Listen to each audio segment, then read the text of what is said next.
বিধানসভা নির্বাচনে তামিলনাড়ুতে বাজিমাত করে রাজ্যের মুখ্যমন্ত্রী এখন থালাপতি বিজয়। রূপালী পর্দা থেকে রাজনীতির মসনদে বসা থালাপতি বিজয়ের শেষ সিনেমা জন নাইগান নিয়ে এখন রীতিমতো যুদ্ধ শুরু হয়ে গেছে।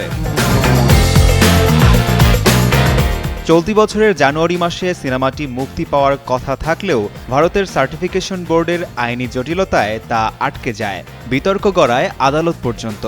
এমনকি নির্বাচনের ঠিক আগে সিনেমাটির একটি এইচডি প্রিন্ট অনলাইনে ফাঁস হয়ে যায়, ফলে এটির ব্যবসায়িক ভবিষ্যৎ নিয়ে বড় ধরনের সংশয় তৈরি হয়েছিল।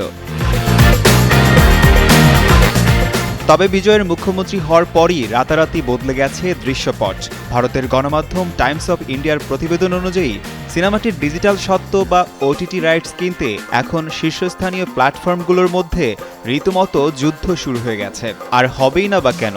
থালাপতি বিজয় যে এখন দর্শকের উন্মাদনার তুঙ্গে তার নতুন করে বলার অপেক্ষা রাখে না। চলচ্চিত্র বিশ্লেষকদের মতে রাজনীতিতে পূর্ণাঙ্গ সময় দেওয়ার আগে এটি বিজয়ের শেষ সিনেমা। ফলে রাজ্য জুড়ে তার বর্তমান যে রাজনৈতিক অবস্থান ও জনপ্রিয়তা তা জন নাইগানের বাজার মূল্যকে বহুগুণ বাড়িয়ে দিয়েছে।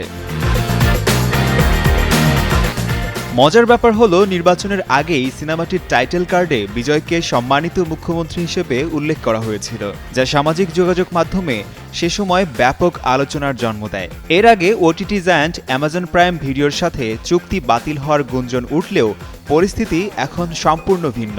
সেন্সর জটিলতা, অনলাইন পাইরেসি এবং রাজনৈতিক উত্তাপ সব বিতর্ককে পাশ কাটিয়ে জন নাইগান এখন দক্ষিণ ভারতীয় চলচ্চিত্রের অন্যতম আলোচিত এবং কাঙ্ক্ষিত একটি প্রকল্পে পরিণত হয়েছে।